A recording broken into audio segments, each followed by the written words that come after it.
জয় গৌর।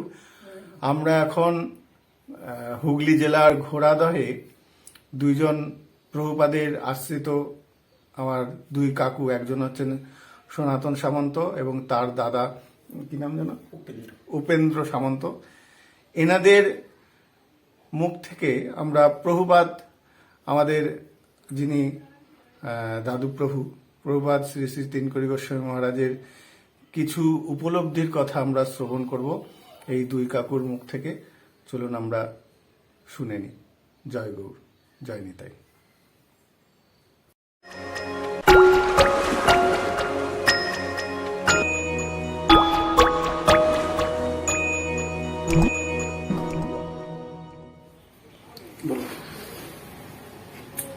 জয় শ্রী গুরুদেব।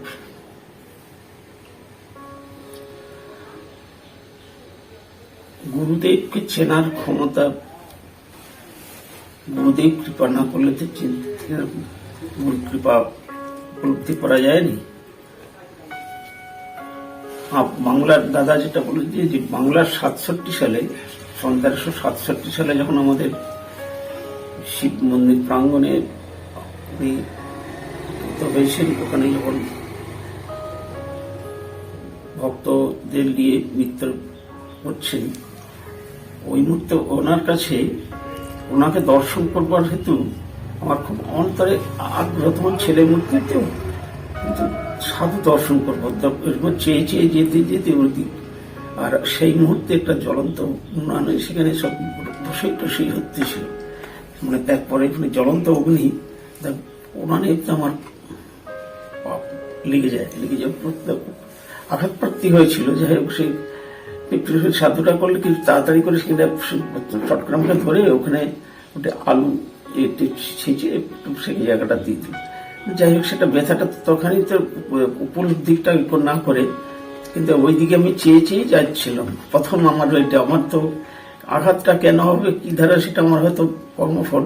আমি সাধুর দিকে চেয়ে চেয়ে যাচ্ছি। এই মতো অবস্থায় আমার এক দিদি ওই সময় তেনাকে দীক্ষা গ্রহণ করছে, আমার এক জ্যাঠতো দিদি। সে দীক্ষা গ্রহণ করবে, আমি সাইডে ছেলে মূর্তিতে দাঁড়িয়ে আছি, আর সেই দীক্ষা মন্ত্রটি কিন্তু তুলে দিচ্ছেন প্রভু স্বহস্তে নিজে লিখে। আমি দাঁড়িয়ে দাঁড়িয়ে দেখেছি।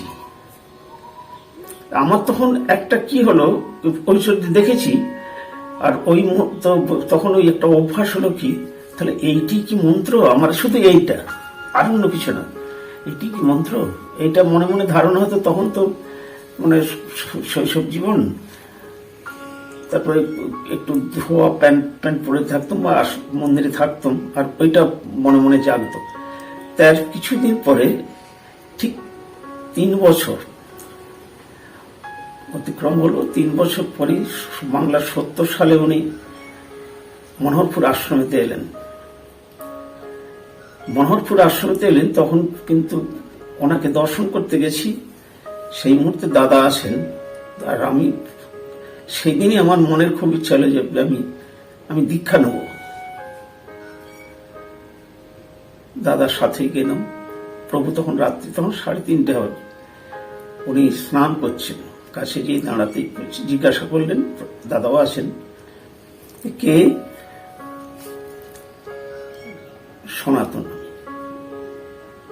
আমি দীক্ষা নেব। শুধু এই কথাটাই ওনার কাছে, আমার কাছে তখন বলার মতো যোগ্যতা আমার নেই। আমার যেমন ভাবে আমি প্রকাশ পাচ্ছি আমি বলছি। তো উনি স্বীকৃতি দিলেন, না আজই দেবো তোমায়, দাদা আছে, স্বীকৃতি দিলেন, আজই তোমায় দীক্ষা দেব। শুধু ওই কথাটা বললেন, আমি দীক্ষা নেবো। উনি বললেন আজই তোমায় দীক্ষা দেব। বাড়িতে এলাম,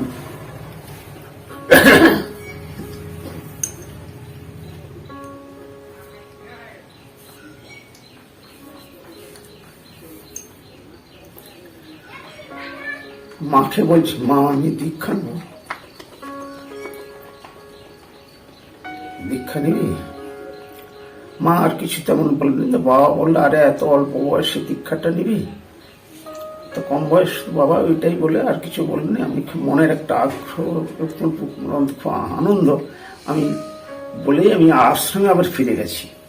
সেই দিন বাবা দাদা বাড়িতে রয়ে গেছে, আমি আশ্রমে ফিরে গেছি, আশ্রমেতে রয়েছি। এবার পিসামশাই হিন্দস্বামী প্রভু সান্নিধ্যে তখন সেখানে আসি। আর প্রভু তখন ভজন থেকে উঠে ঠিক ওই সময় মৌন আছেন, শুধু উনি খোঁজ নিচ্ছেন।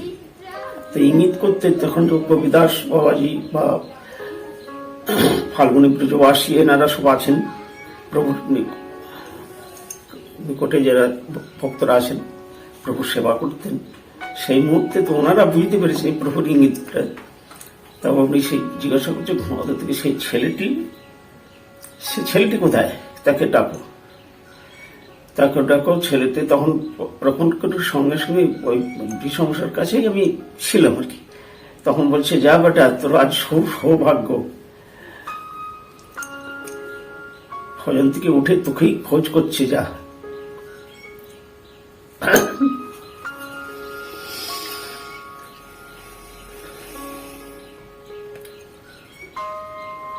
দীক্ষা দিলেন।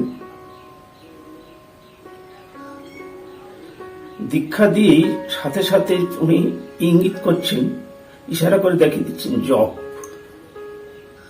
আমি তো দীক্ষা নেব, আমি তো জপ নেব না। আমার এরকম জপের আকাঙ্ক্ষা তখন কিছু জানিনি, জপের স্বাদ আমি কি বুঝবো। উনি অযাচিত,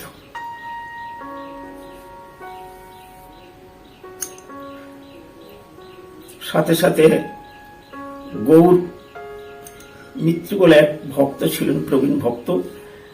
তৎকালীন সময়ে জপের মালা তো সৎ করে পাওয়া যায় না, এখন যেন তৈরি হচ্ছে, পাওয়া যাচ্ছে সঠিক স্বচ্ছতা, কিন্তু তখন পাওয়া যায়।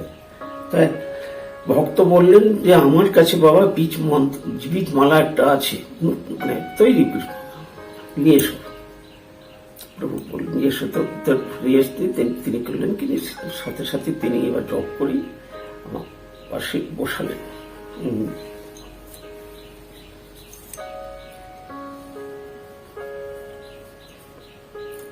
বসে জপ করো, ইঙ্গিত করলেন। অল্প কথা বললেন, বেশি বললেন, ইঙ্গিত করে জপ করো। এবার দীক্ষা হয়েছে, তার আগে সেটি জপ করছি। তারপরেই আবার ওইটি দিলেন। ওই মুহূর্তটা বলতে পারছি।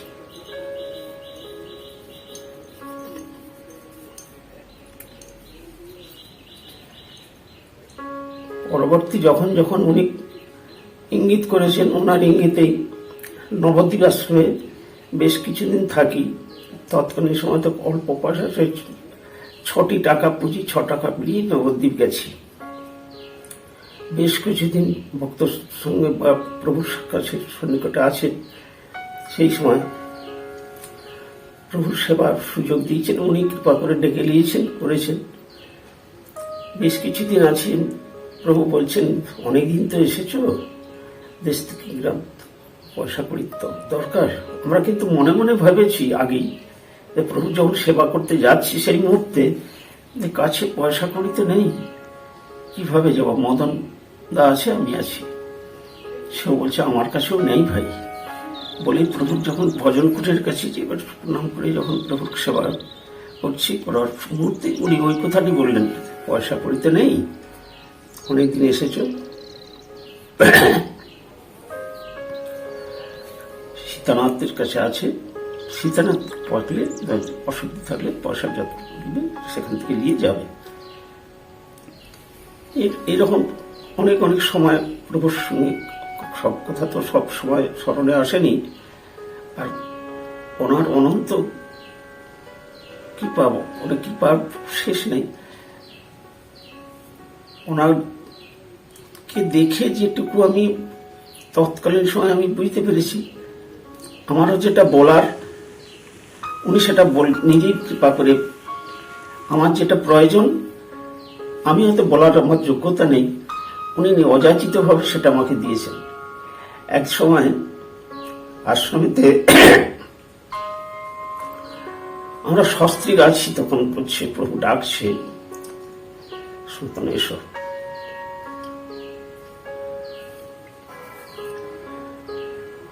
দিন তো মন্ত্র দিয়েছি, এসব মন্ত্র সংস্কার করে দিই। সংস্কার করে উনি ডাকলেন, গেলাম, মন্ত্র সংস্কার করে দিই। আবার ডাকলেন, শোনো এসো।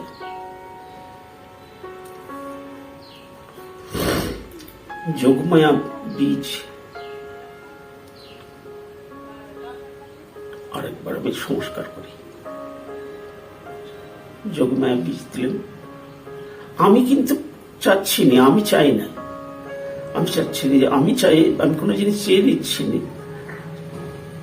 আমার চাটা উনি কৃপা করলেন।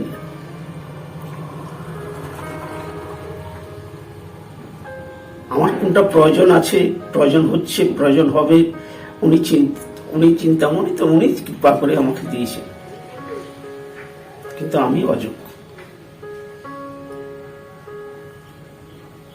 প্রক্ষুব্ধ অনন্ত মহিমা, অশেষ মহিমা, বিরল সাধু। আমার মতো ক্ষুদ্র বুদ্ধি বা ক্ষুদ্র জ্ঞানে আমি কতটুকু ওনার গুণমান বর্ণনা করবো, আমি অতি অধম। জয় শ্রী গুরু।